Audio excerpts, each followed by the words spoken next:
So Mr. Politician, you're not welcome around. Rise against my people, you shall stumble and drown. Violate my people and treat them like clown. Hey, remember that you crossed the first down. Hey, so-called leaders. So-called leaders. Alright, off your trot then. I said you're dismissed. So-called leaders, yeah. Hello? Hello, is that Officer Kearley? It is, hi. Hi, it's Wesley here, Wesley White. Hello, Wesley. Hi, I just wanted to query something with you because I'm a little bit confused about something. I've been trying to obtain your body-worn camera from the other day. Yep. As I was made aware by one of the call handlers that the crime of harassment I reported to you was closed, with no further action without interviewing me. But I still can't obtain your body-worn camera. I was told by the SARS officer that it's because you're still investigating something from that time. Right. Am I able to ask you what it is that you're investigating, like what crime you're investigating, and is there a warrant for my arrest? Should I be anticipating police interaction? If we need to speak to you, we'll speak to you. But yeah, unfortunately, while the investigation's ongoing... Can you tell me what the investigation is, what you're investigating me for? I haven't even said that I am, have I? But I can't. I'm trying to obtain data that pertains to me, and it's being restricted because of an ongoing investigation, which would lead me to believe that I'm only requesting the footage that I am in. So if that's being restricted, that would lead me to believe that's because I'm in the investigation, as per the exemption that I was given was because it would affect you investigating your investigation. So that must mean that I'm involved in it. Okay. Or are you saying that I'm not involved in the investigation with your rate? Because if I'm not involved in that investigation, then I absolutely am entitled to your body-worn camera. Oh, sorry, I'm not aware of that request, and I'm not stopping you having that if someone else is stopping you. Well, I've got an email from the SARS officer, a SARS request that specifically names you, Officer 3187, has restricted your access to the body-worn camera because of an investigation. I've literally got that email. Oh yeah, so that investigation you're talking about is still ongoing. Yeah, so I'm asking what the investigation is. What are you investigating? If I need to speak to you about it, I'll get in touch with you. No, but I understand that, but I'm just wondering what it is what crime are you actually investigating? Because there's an investigation that's ongoing. I know, but I know that I mean, as you explained to me, so the other day, things like this are public knowledge, which is why you said no, they're not. No, but conviction. When someone is charged, it becomes public knowledge. Sorry, I don't want to have to get into that because the fact that somebody's under investigation, that's not public knowledge. So I am under investigation then. Pardon? You just said when somebody's under investigation, that's not public knowledge. So I am. Sorry, I think there might be a little problem with the line, maybe a slight delay. But can I ask you a very specific question? Are you investigating me? I'm not discussing my investigation with you over the phone. If I need to speak to you, I'll get in touch with you. Is it possible for me to make an appointment to come and speak to you, please, about in regards to this? No. Perhaps I could come into perhaps I could make an appointment to come into your station. I don't think at this point that's going to gain anything. No, but I absolutely. I showed you my medical card the other day, and I explained to you I have anxiety and stuff like that. And I'm trying to obtain your body-worn camera, and I'm being told that you're restricting it because because there's an investigation. Like I appreciate that you are not allowed to speak about said investigation, and I'm not trying to press you for information about your investigation. All I'm trying to understand is if I am the subject or if I am anyway involved in the investigation, because if I am involved in that investigation, then I'm allowed to put in a SARS request for any information. But in order for me to do that, I need to know whether I am involved in said investigation. Right, like I said, so that niche reference, that crime reference you've given, is in regards to an ongoing investigation, right? I'm not going to discuss that investigation. And you won't even tell me if I am involved in that investigation? Well, the thing think this through, if we allowed that, then anyone could just ring up and say, "Oh, am I subject to any investigations?" But people can do that. It's called a subject access request, and you request information. Anybody absolutely can do that. Well, that's fine. If you want to request that. Yeah, but this is the point I get back to, Constable.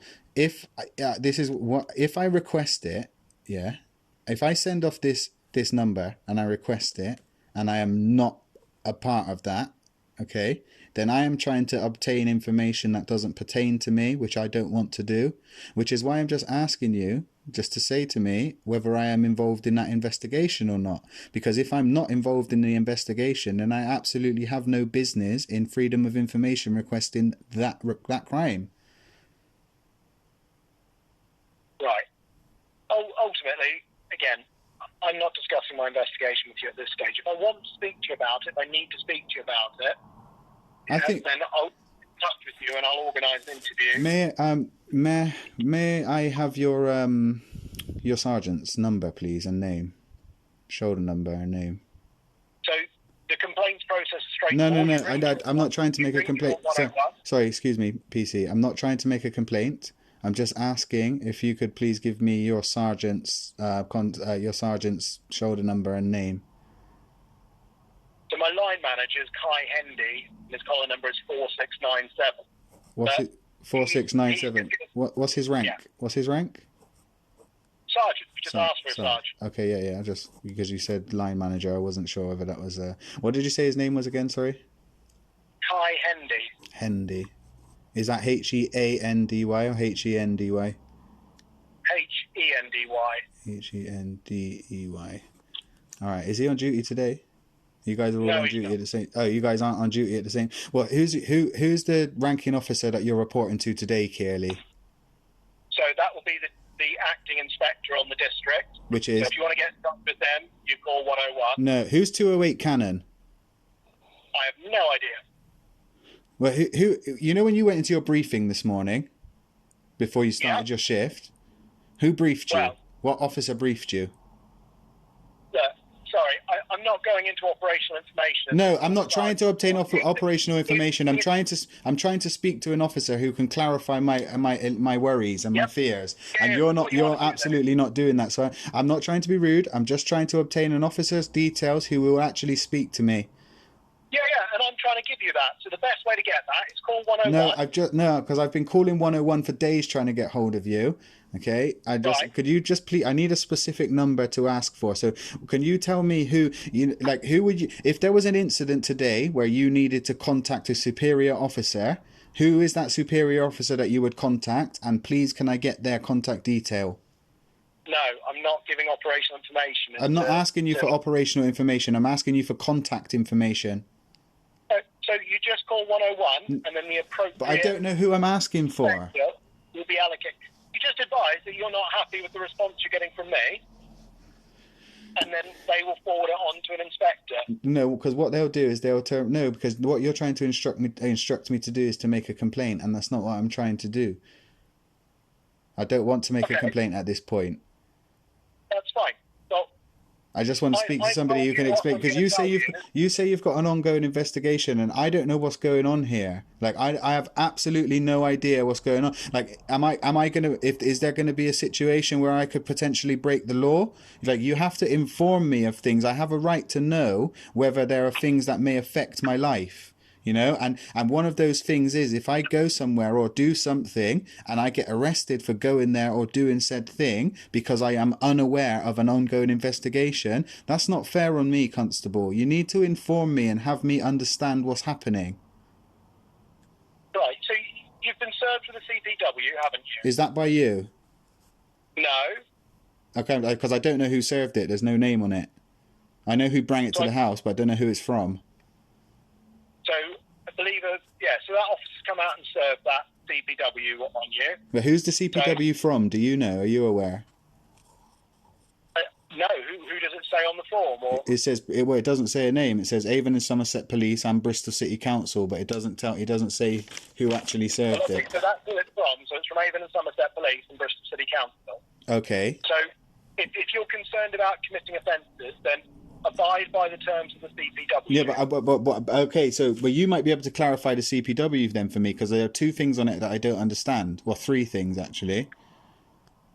Firstly, what does behaving in a way which negatively impacts the quality of life of others in the locality mean? Like, what does that mean? What do you think that would mean? Well, I don't know what it means. That's why I'm asking. So how would somebody negatively impact your quality of life? Well, that could be anything. They might say something to me that I don't like, or they might drop something accidentally and it lands on my foot, or anything like that. Could be anything. Well, it couldn't be anything, could it? Well,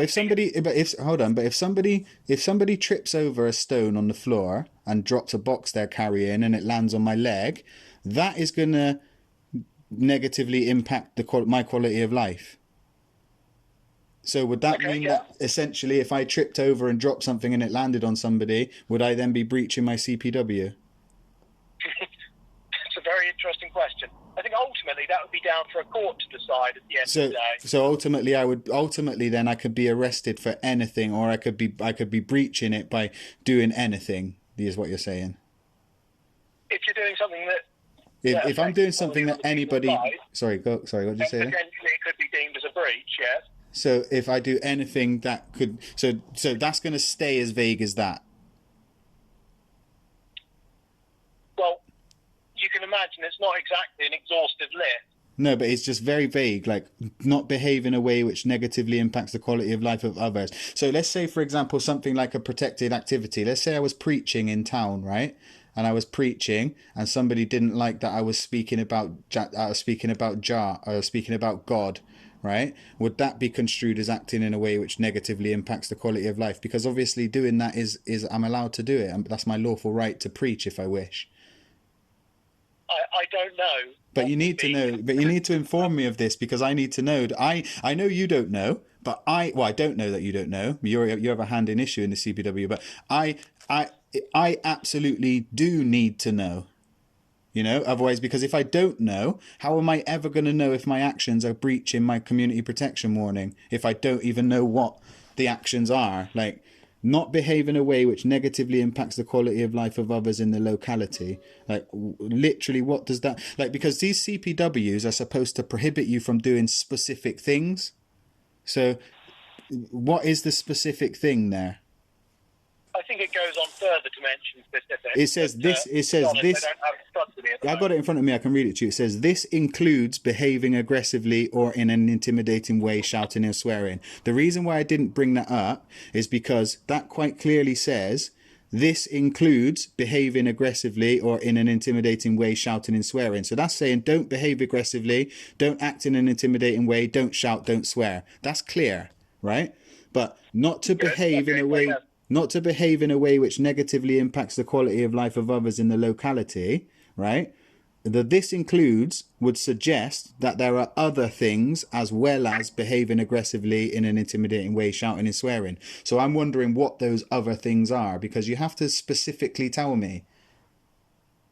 So I think it goes on further and talks about... No, it doesn't. That's it on that point. There is another point, which I'll get to after, which I'm querying as well. But that point is literally just that.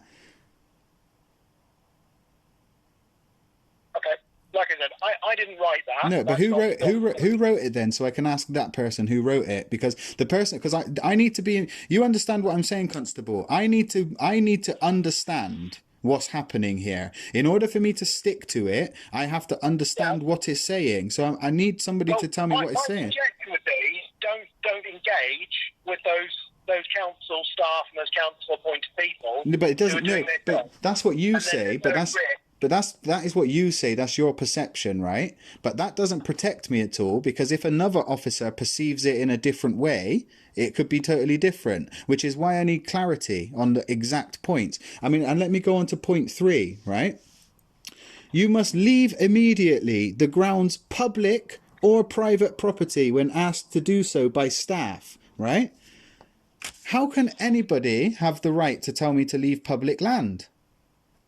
People can't tell me to leave public land.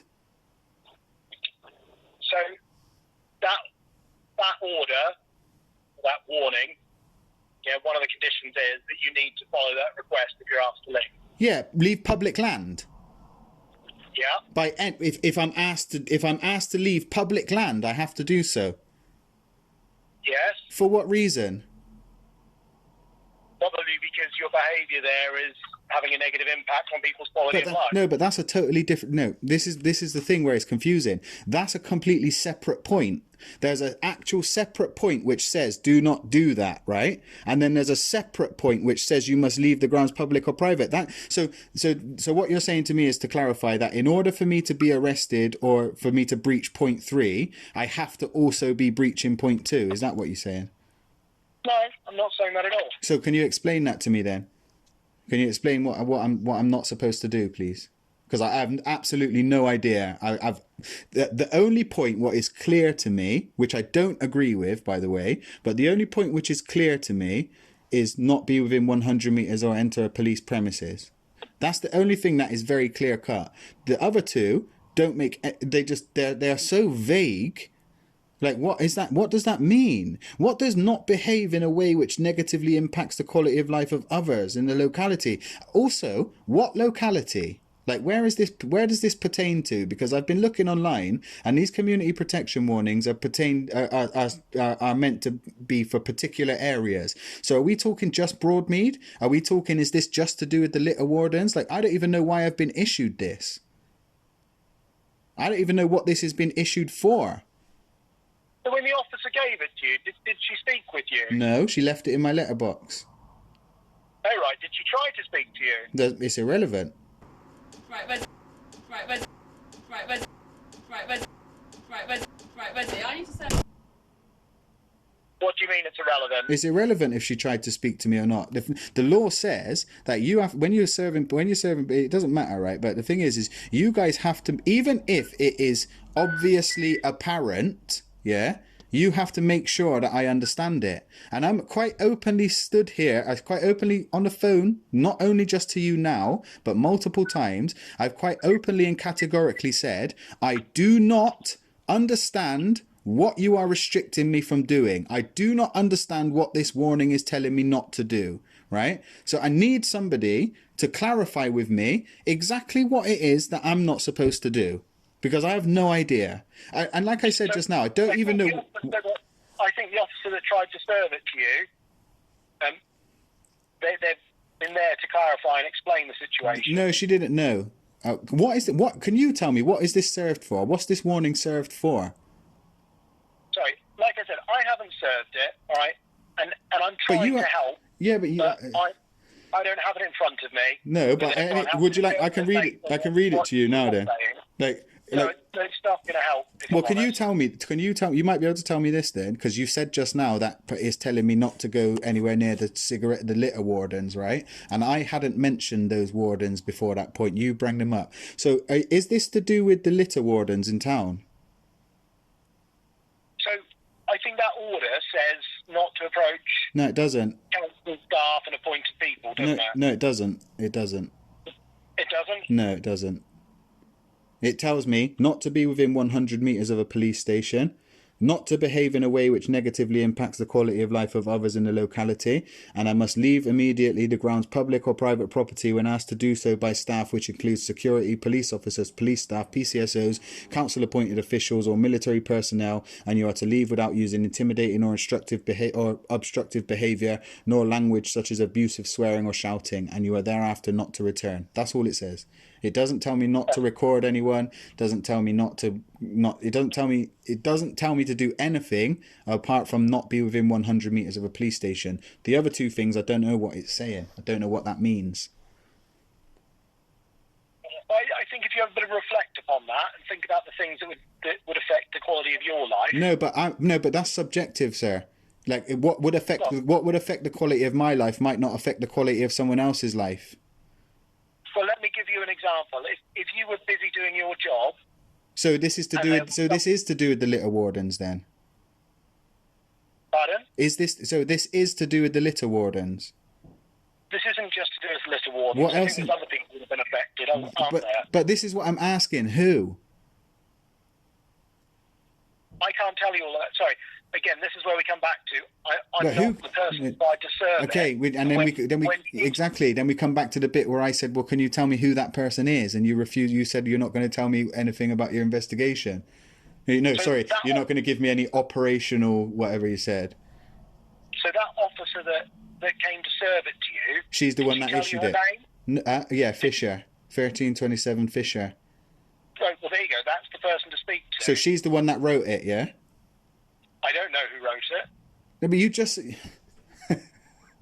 you literally just said to me that you're not the person who wrote it, that's the person I need to speak to. But you're the one that mentioned it. So, I mean, you see the incident that you arrived at on the 13th at Cabot Circus? Was that incident put down as one of the reasons to issue me with a CPW? I don't know. Well, did you put that down as one of the reasons to it? Did you put that down as me being antisocial? I think you were antisocial, yeah. You think I was antisocial, yeah? Can you tell me what I did that was antisocial? You know the whole thing was recorded, right? Yes, I am. Have you seen it? No, I don't know the whole thing. Have you seen it? So, have you got the entire recording of that? It's been uploaded, mate. 20,000 people have seen it. Lana and the lady with the short hair have both received in excess of 30 complaints for the things they said to me. I suggest you go and watch the video and listen and see what happened, and then tell me if you believe I was being antisocial. I really would suggest you do that. Is the whole video uploaded? The whole video is there. Apart from me, I cut out my my address when somebody said my address there, so I cut out that part of my address. But the actual whole, even audio footage from before, you know, when I said I wasn't recording in the store, and I said to the security that I wasn't recording, and I was asking him to say. You can hear all of that. You can hear me walk past the security and say, "Don't worry, I'm not recording," because I wasn't recording on my camera. You can hear me asking the security guard for his name and for his ID number so I can complain, and then I would leave. You can hear absolutely everything. You can literally see people showing my conviction, telling people I'm an armed robber. You can see it. You see members of the public saying, "I can't believe what's just happened to you." You see everything there. Everything. And this is why you won't give me your body-worn camera, Constable, because you know that your body-worn camera. Do you remember the point in there when I asked you if I looked significantly more agitated than when you first arrived, and you replied yes, and then I explained to you that was because they were showing people my conviction, which was causing me to feel humiliated. Do you remember that conversation? Again, look. We spoke about this at the time, okay? Yeah, no, we did. And these things are matters for public record, right? Yeah, no, but I understand what you're saying, right? Yes, things are a matter of public record, right? But here's a couple of facts that remain, right? I was not arrested and convicted for armed robbery. I was convicted for handling of a firearm, right?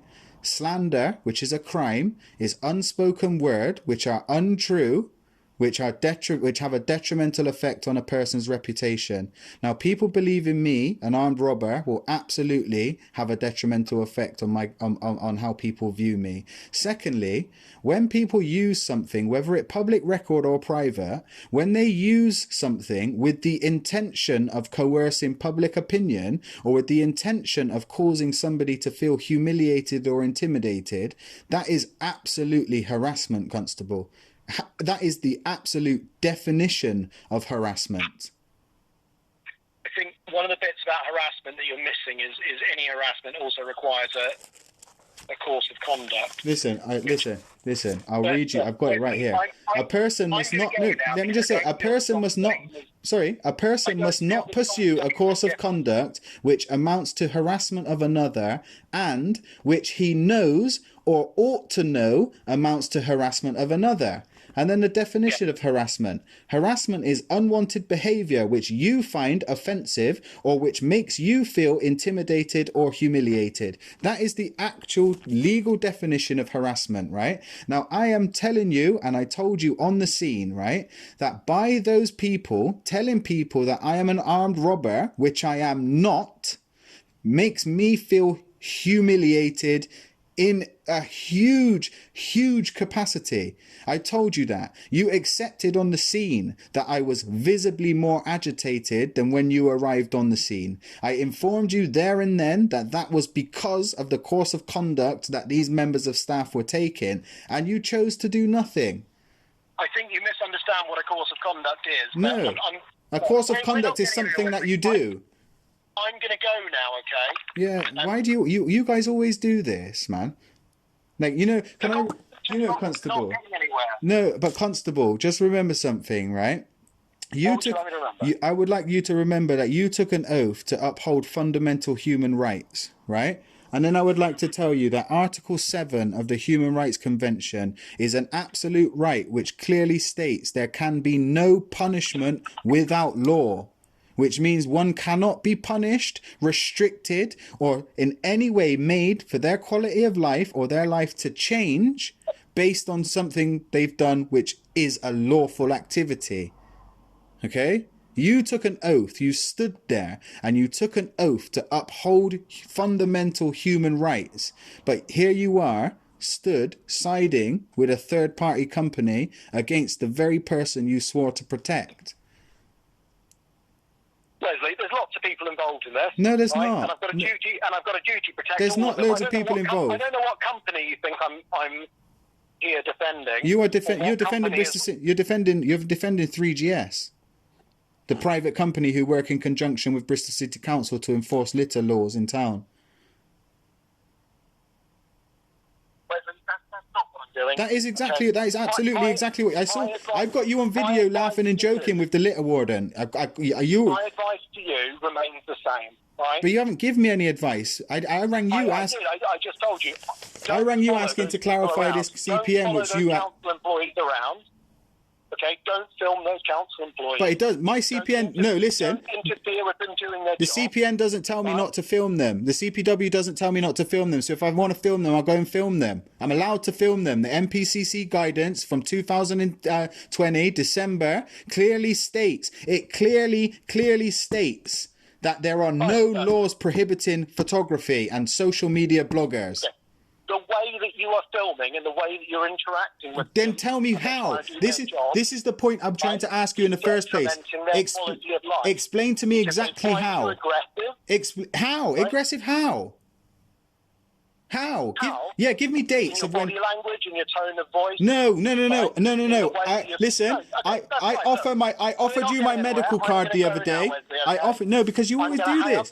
Police always do this. Why do police always do this? It's not an argument. You're turning it into an argument by not listening to me. Wow.